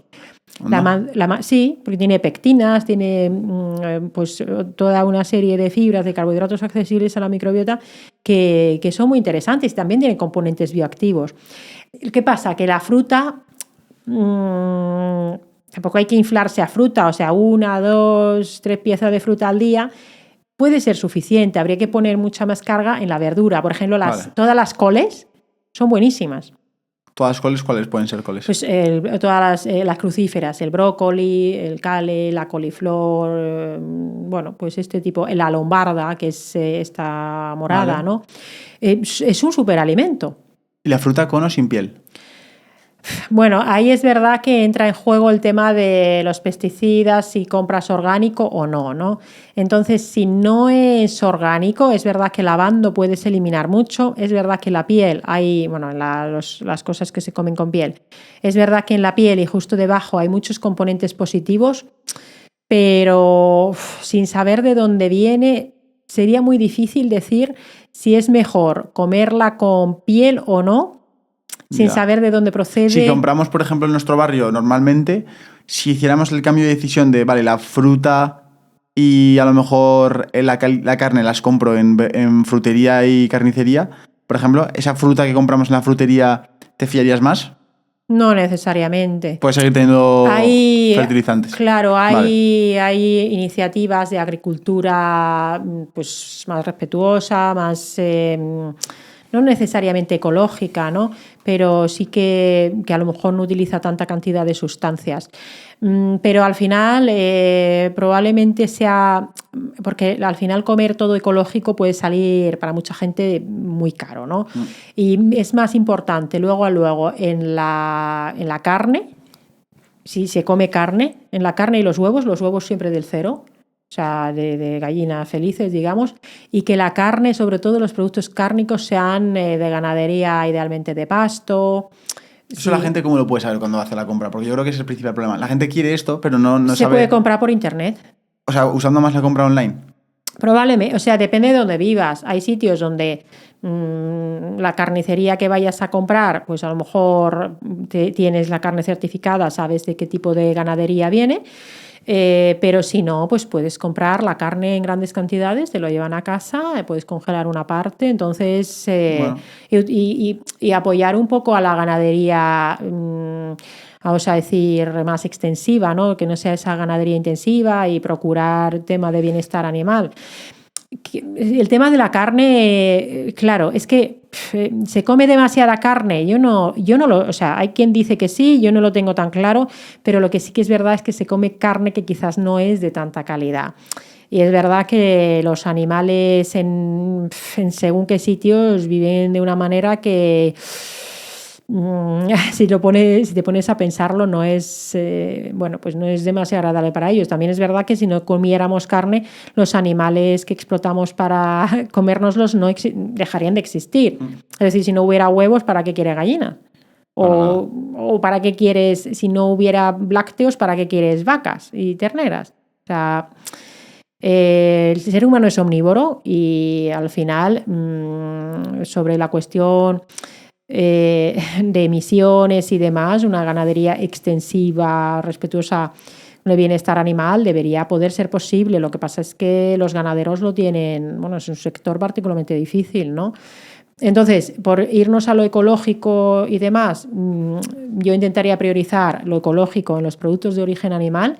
Y bueno, la fruta y la verdura, pues la lavas, que con el lavado ya se va mucha cosa, y si tienes dudas se podría llegar a pelar. Yo, por poner un ejemplo, yo el calabacín o la zanahoria, si no es ecológico, yo sí que lo suelo. Si es del pueblo, de Zamora, pues yo ahí sí que no lo pelo, pero si no sé muy bien de dónde viene, pues muchas veces lo pelo. Claro, es que yo a veces he hablado con agricultores que han probado a hacer agricultura ecológica y ellos mismos me reconocen que como no echen ningún tipo de protector para la fruta, el insecticida o como sea, no recogen ni una pera. Es que el problema también se les pasa a ellos porque también carecían más enfermedades en el campo. Sí, bueno, y pronto decían que pronto nos quedaremos sin plátanos, por ejemplo, porque todos los plátanos son de la misma variedad y si hay enfermedades de los plátanos, por ejemplo, que si se los cepillan, pues adiós plátanos, ¿no?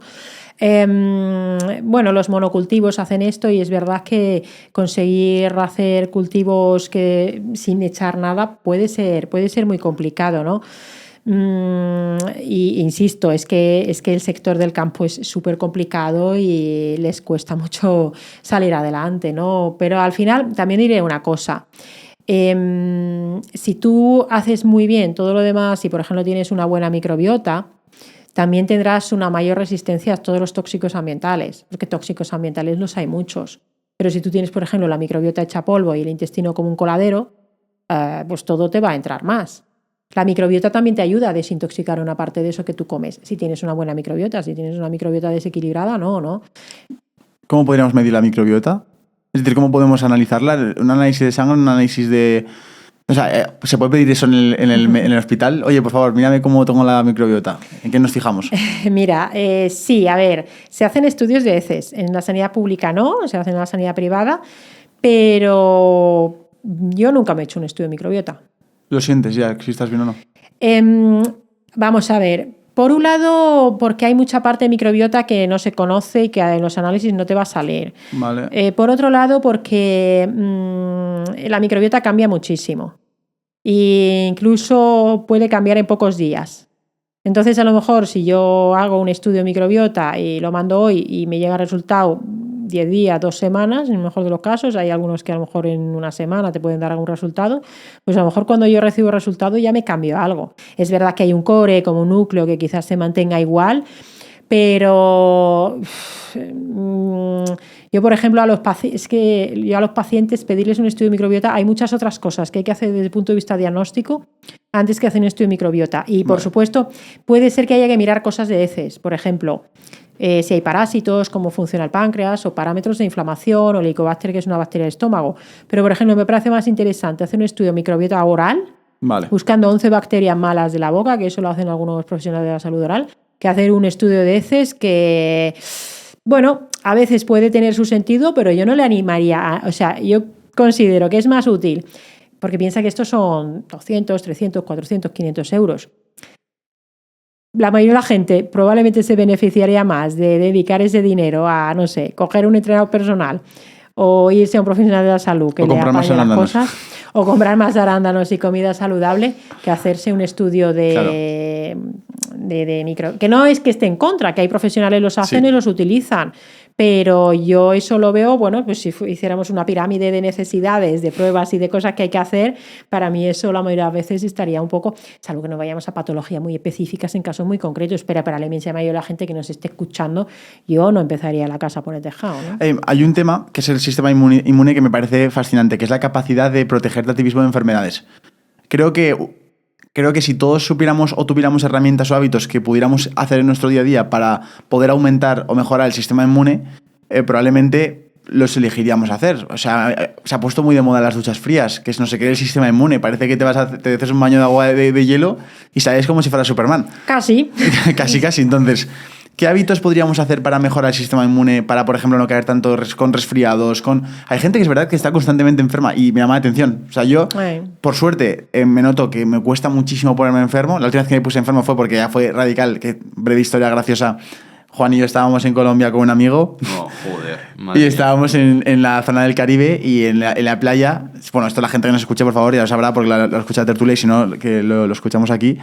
Si os ofrecen alguna vez ostras en la playa, pues mejor decir que no. Claro, ¿qué pasa? Veníamos de escuchar algún podcast y tal que te cuentan que la ostra es muy buena en zinc y que es muy buen superalimento y allí es más barata. Digo, vale, pues vamos a comer las ostras. La cena de hoy van a ser ostras. Nos comimos 10 por persona y estaban malas. Nos reventó el estómago y estuvimos como 2 días en camas. Entonces, bueno, a raíz de ahí, eso es la última vez que me he puesto enfermo, que yo recuerde, y hay mucha gente que está constantemente enferma. Entonces, ¿cómo pasa esto? ¿Cómo podemos mejorarlo? ¿Y qué hábitos puede hacer una persona en su día a día para mejorar y reforzar el sistema inmune? Bueno, los hábitos son lo mismo, o sea, alimentación, ejercicio, ritmos circadianos. Es verdad que hay algunas cosas que has comentado que es el tema del agua fría, ¿no? Esto que se ha popularizado a raíz del método Wim Hof, sobre todo, que a mí me encanta, oye, pero es verdad que mucha gente se queda con la parte del frío, pero tiene una parte de respiraciones y de mindset que también es importante, ¿no? Pero sobre todo la parte del agua fría. Esto lo llevamos haciendo en Finlandia desde...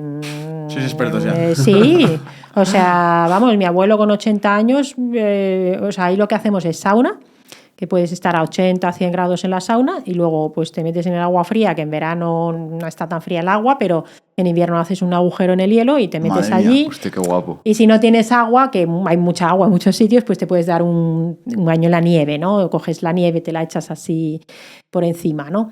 Y lo llevamos haciendo toda la vida y hay muchos estudios, con método Wim Hof hay estudios científicos, pero en Finlandia se dice que el frío... Bueno, se dice que el frío como que te hace más fuerte, el frío te fortalece, ¿no?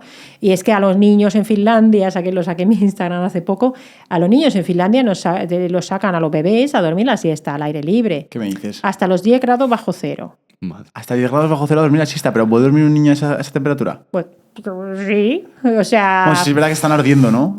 No, bueno, yo, por ejemplo, yo nací en febrero, pues te abrigan todo, ¿no? Te dejan ahí para respirar y los ojitos y puedes ir ahí a un bar, una cafetería y los papás, las mamás ahí tomándose sus cosas Y tú estás afuera. y los niños ahí durmiendo o en el Ostras. balcón, ¿no?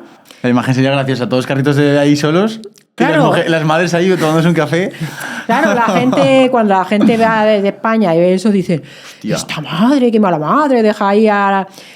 claro, es que nos hacemos muy débiles, estamos ahí en un Es área verdad, de confort. A ver, los abuelos, nuestros abuelos o bisabuelos, muchos seguramente no tenían agua caliente, ¿no?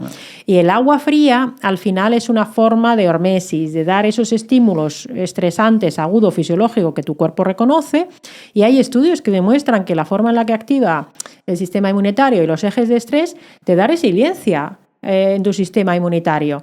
Y de hecho hay gente que cuando lo empieza a hacer y se da sus baños o duchas de agua fría, efectivamente no se ponen malos. Bueno, alguna vez puedes coger algo, pero se ponen menos malos.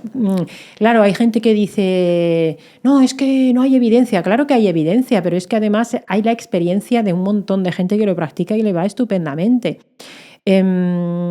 Otras cosas que son importantes, pues el tema de la respiración que habéis comentado antes, frente al el estrés crónico nos enferma mucho. Y si estás crónicamente estresado, es más fácil que estés continuamente con el sistema inmunitario pocho, ¿no? Y el tema de la respiración, de hacer las respiraciones lentas de vez en cuando, Wim Hof también, por ejemplo, en su curso de Fundamentals lo explica. Pues te pones ahí, coges aire para adentro y luego lo expulsas de manera lenta, pues durante 30 segundos, estás así 5 minutos, oye, te calmas sí o sí, ¿no? Esto también es muy interesante, ¿no? Incluso al revés. Yo, de hecho, he hecho respiraciones ignífugas que se llaman, Sí. que literalmente aumentas la temperatura una barbaridad. Sí, hay muchas. O sea, puedes hacer Una un locura. verdadero biohacking. Si no sé si habéis hecho algún taller del método Wim Hof. Sí, bueno, no, Wim Hof exactamente no, pero sí que hemos hecho exposición Pues- drástica al frío de una bañera llena de hielos y respiraciones antes. Pues es que eso versión es una colombiana. pasada, ¿no? Y luego es verdad que la optimización nutricional sería clave. Entonces, el déficit de vitamina D, por ejemplo, hay que corregirlo siempre. El sistema inmunitario no funciona bien si tienes déficit de vitamina D y hay mucho déficit de vitamina D en España. Y el déficit de otros micronutrientes como el magnesio, por ejemplo, o bueno, el zinc también, y otros, pero particularmente esos. Y luego el desequilibrio entre el omega 6 y el omega 3. Omega 6 está en los productos ultraprocesados, Vale. en grandes cantidades, son aceites industriales, y el omega 3 pues te viene si no comes productos del mar fundamentalmente, pescado, marisco y tal, porque el omega 3 de origen vegetal se transforma en los omega 3 que necesitamos, que son DHA y EPA, pero poco. Entonces necesitaríamos ingerirlo o suplementarnos si no queremos, si alguien no quiere comer, no, yo no quiero comer animales. Bueno, pues suplementate. Pero con eso hay otro tema, ¿no? Porque hay que saber qué suplementos comprar, qué magnesio comprar, qué zinc. ¿Cómo nos fijamos en eso? ¿También por el precio? A ver, la verdad es que si hay una persona no conoce suficiente sobre el tema o no se lo ha estudiado y de verdad quiere optimizar los resultados de una suplementación y se lo puede permitir, yo diría que fuera con un profesional actualizado. ya sea médico con formación en esto, o un nutricionista con formación en esto, que una suplementación te puede poner y te diga qué suplementación te va bien a ti en concreto, y a mayores si tiene que ser con una analítica de por en medio, pues también, porque es verdad que hay marcas que a lo mejor no son tan buenas, puede ser que no sepas exactamente qué dosis necesitas, entonces hay marcas que son buenas, hay suplementos que son muy buenos, hay cosas que podrías empezar a tomar por tu cuenta, pero a lo mejor no optimizas la inversión de dinero que haces, ¿no? Entonces, bueno, hay gente que habla sobre ello en redes sociales, piensa que si alguien tiene un código de descuento de un suplemento, sí, un porcentaje de ventas. Sí, entonces el interés que tiene ahí quizás pues sea por algo. Hay muy buenos productos. Yo, por ejemplo, yo los conozco, yo sé las marcas, pero yo no los voy a decir públicamente, ¿no? No todos los suplementos son iguales. O sea, el que te venden en el supermercado barato, pues probablemente no sea más el más apropiado. Vale. A ver, ojo, vitamina D la puedes conseguir del sol con suficiente exposición, pero tienes que exponerte mucho. Y si tienes déficit de magnesio, no vas a tener suficiente vitamina D. Entonces es muy difícil solo con el sol tener la vitamina D bien. Puede ser difícil, porque en España tampoco hay tanto sol la mayor parte del año y la gente no se expone lo suficiente, ¿no? Hostia, entonces sí que es interesante comprarse algo de vitamina D. Puede ser. Bueno, sobre todo ahora en invierno, que justo vamos a entrar en el invierno, sí que sin es más, duda. tiene más sentido. Sin duda. Y bueno, os recomiendo ahí, hay un libro que se llama Vitaminados, que habla sobre vitamina D en particular. Bueno, yo le hice una entrevista a la persona que lo ha escrito, María Hernández, y hablamos sobre eso. Se llama Vitaminados. Vitaminados, sí. Como que estás vitaminado. Bueno, en ese caso con la D la pone como en mayúscula, ¿no? Y el magnesio, yo diría que eso, y luego a la gente que entrena, es verdad que la creatina, por ejemplo, es bastante interesante y tiene beneficios también a nivel cerebral. La glicina, que es un aminoácido, la gente que no come nunca vísceras o no toma caldo de huesos, la glicina es un aminoácido también interesante porque si no puedes tener un desequilibrio entre metionina y glicina, ¿no? Y es verdad que el mundo de la suplementación es súper amplio, pero yo diría que los tres básicos son vitamina D, si no lo recibes suficiente del sol, el magnesio, casi todo el mundo prácticamente, la mayoría de la gente, salvo algunas excepciones, y luego el omega 3 los días que no comas productos del mar, que esos serían como los básicos. Y esto he hablado con varios compañeros que se dedican a lo mismo. Juan y yo, este invierno probablemente estemos mucho tiempo en zonas que hagan bastante frío, que sean más relacionadas con la montaña, y probablemente la exposición al frío sea muy alta. Entonces, ¿deberíamos sobreabrigarnos o deberíamos forzarnos a pasar un poco de frío? Siempre tengo esa duda. Tenemos amigos que son muy frikis de la salud que siempre van como infraarropados. Siempre van, pues a lo mejor en una situación en la que todos vamos con abrigo, van en manga corta y dices, sabes que tienes frío, pero lo está haciendo aposta por algo. ¿Eso realmente hasta qué punto es bueno para la salud? O, por ejemplo, yo salgo a correr en la montaña y hace un frío de la leche. Y entonces me puedo poner gorro, braga, guantes, manga larga, térmica, lo que sea, o puedo ir más fresco. ¿Qué me recomendarías en ese aspecto? Al final, un estímulo hormético beneficioso deja de ser hormético y empieza a ser dañino en el momento en el que es un estrés excesivo. Vale. ¿Qué quiere decir esto? A ver, nuestros ancestros, si hacía frío, también procuraban hacerse un fuego y ponerse pieles encima. Es decir, pasar frío excesivo sin necesidad, si no eres Wim Hof y si no tienes una gran cantidad de grasa parda, tampoco vale. es un estrés un poco excesivo. ¿Qué puede ser una buena idea? Pues cuando empiezas a exponerte al frío, cuando todavía no tienes frío, a lo mejor no salir ya súper abrigado. Y en el momento en el que ya empieza a hacerse excesivamente incómodo, ya en ese momento empezar a abrigarse. Es verdad que entre estar sobreabrigado y estar un puntito por debajo del confort, de ese sobreabrigamiento, yo diría que tolerar un poquito de disconfort mejor que estar súper sobreabrigado. Pero también depende mucho de la persona, de qué actividad vas a hacer, cuánto tiempo va a ser. Al final la grasa parda, que es la grasa que nos permite generar más calor, algo podemos llegar a generar, ¿no? Pero hasta que consigues esa adaptación puede pasar mucho tiempo. Yo diría hacerle un poco de caso al cuerpo, o sea, si estás pasando frío de verdad. Sí, pero hay gente que es muy quejica, siempre está, enseguida se pone mucho abrigo, se abriga demasiado. A lo mejor podría decir, bueno, a ver, tengo un poco de frío, lo tolero, pero si tengo demasiado frío y me estoy muriendo, claro que te No, pones si está, o sea, yo ahí al final, claro, fíjate qué cosa más. Es una pregunta un poco, dices, pero ¿por qué? ¿Cuándo hemos llegado a esto de? Es verdad que hemos perdido tanto la conexión muchas veces con el cuerpo y nos dejamos guiar todavía por la voz de mamá o de la abuela que decía, abrígate que hace frío. Claro. Pues es que lo primero sería no abrigar a los niños. Claro. ¿Y qué pasa? Pues si nos abrigaron de niño, pues vamos con el rollo de, ay, me voy a abrigar. Entonces, salir a la calle sin estar abrigado. En el momento que empiezas a pasar algo de frío, pues te vas poniendo capitas. Pero eso de salir ya súper abrigado porque fuera hace frío, estás previniendo algo que a lo mejor no llega a pasar en ese momento. Y tolerar un poquito más. Casi siempre podemos tolerar un poquito más. Estoy empezando a pasar frío. Bueno, me espero un ratito. Y luego ya te abrigas. Pero si vas a pasar mucho tiempo en un sitio con mucho frío, al final acaba siendo muy estresante. Claro. Tampoco es necesario. La épica del frío, o sea, no somos Wim Hof. Wim Hof es uno, sus instructores son muchos, cada vez más, pero si no aspiras a ser pues un ejemplar suprahumano en eso, yo creo que tampoco hay que irse al extremo, ¿no? ¿Y la sauna? Porque es algo que Sergio y yo hacemos después de entrenar. ¿Te sientes bien? Sobre todo con el contraste, pero no sé qué beneficios exactamente tiene la sauna.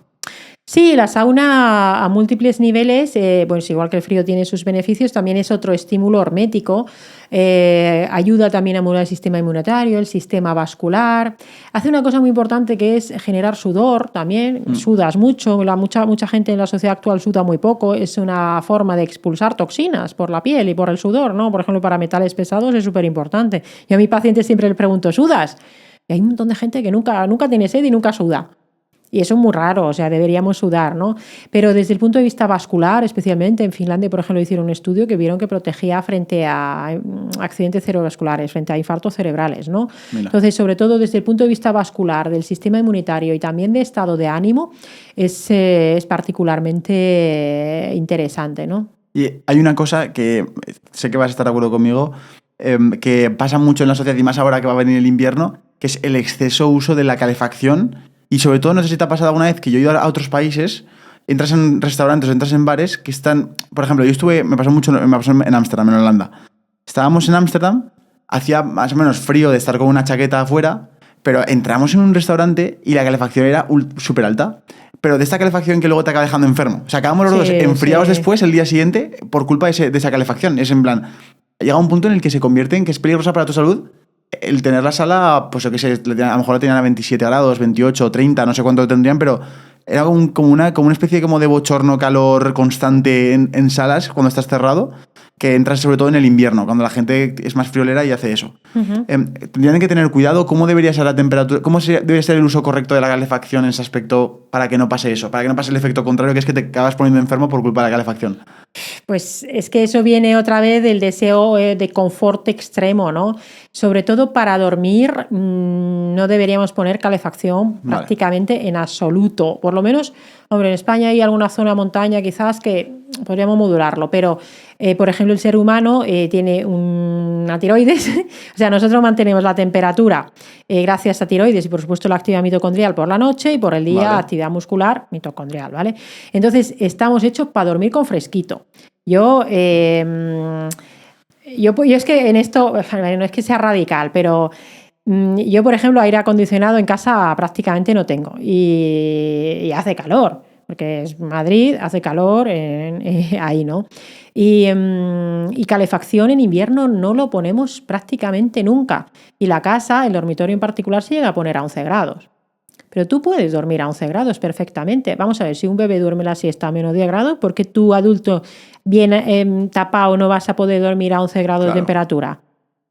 Porque hemos dormido a la intemperie a lo largo de nuestra historia evolutiva. Entonces, calefacción en invierno, salvo que ya hablemos de temperaturas algo más bajas que eso, no la necesitas. Por el día, hombre, si estás trabajado sentado, es verdad que es incómodo pues que se te enfríen las manos, pero si tú mantienes actividad física y te vas moviendo de vez en cuando, no sé, una calefacción a 19 grados en invierno o 20 grados puede ser perfectamente, 18, 19, 20 puede ser suficiente. Igual que en verano 27, 28 grados puede ser suficiente, ¿no? En general, surge de ese deseo de comodidad, de no tolerar la incomodidad y hacer estudios en ese sentido de que sea... Es verdad que el enfermar por eso, por los cambios bruscos de temperatura, también es... No deberíamos enfermar por eso. Deberíamos poder tolerar eso. Pero claro, si siempre estás acostumbrado a estar en un confort térmico extremo, no toleras bien esos cambios, ¿no? Claro. Pero vamos, que es por eso, porque todo el mundo quiere estar siempre muy, muy cómodo, ¿no? No pasar nunca hambre, no pasar nunca sed. Come 5 veces al día para que no te entre hambre, porque si no, dices, vale, ¿cómo hemos llegado hasta aquí y cómo sobrevivieron nuestros ancestros cuando no tenían... Claro, habrá gente que dice, no, se morían, pero no se morían por estas cosas, se morían fundamentalmente de infecciones y de traumatismos y de la mortalidad materno-infantil, ¿no? Entonces yo no digo de volver a las cavernas, pero oye, hacernos un poquito más, no sé, más fuertes, más resilientes a cosas, porque además tampoco, imagínate que el día de mañana, por lo que fuera, nos quedáramos sin luz, o sea, sin electricidad. Porque venga una tormenta solar o yo qué sé, por lo que sea, pues habría mucha gente que lo pasaría muy mal y sería muy difícil para la sociedad sobrevivir, ¿no? Y habría que buscar la forma de hacerlo. Hasta hace muy poco no había calefacción y no había aire acondicionado. También diré que, ojo, los colegios, yo no sé cómo los han construido para que acaben con 38 grados de temperatura dentro de un colegio. Sí, Es verdad. es una locura. Entonces todo es modulable, pero es que construir casas o edificios para que dentro en verano haga 38 grados, a lo mejor hay que hacer un cambio en la regulación de construcciones, ¿no? Es que al final todo influye en la salud. ¿Cuál es el problema? Tú el sistema o la sociedad no la vas a cambiar. Bueno, yo por lo menos no, o sea, no es una aspiración mía eso, porque es absurdo, o sea, es una pretensión absurda. Lo único que puedes cambiar es cómo enfrentas tú, el cómo es esa sociedad y la gente que te rodea. Y puedes pues contar y sin hacer y sin pontificar, digamos. O sea, yo hago esto y yo lo que nos dice, lo que vamos sabiendo y lo que parece que va bien es esto. Ahora, tú haz lo que quieras. Si te gusta la calefacción y ver series en streaming 5 horas por la noche y dormir solo 5 horas y comer 5 veces al día y luego estar hecho mierda y con dolor y tener un montón de enfermedades, es tu elección y tu libertad relativa. Podríamos hablar sobre si esas elecciones son todas libres o de dónde vienen, ¿no? Pero que cada uno haga lo que quiera. A mí me gusta la libertad en ese sentido. Al final voy a ser más liberal de lo que siempre me pensaba, ¿no? Bueno, doctora, muchísimas gracias por explicarnos hasta qué temperatura tenemos que tener en la casa. Ha sido súper chulo. Muchas gracias por escucharnos también a ti. Si estás viendo esto desde una plataforma de audio, que nos puntúen, que se suscriban y nos vemos en el siguiente.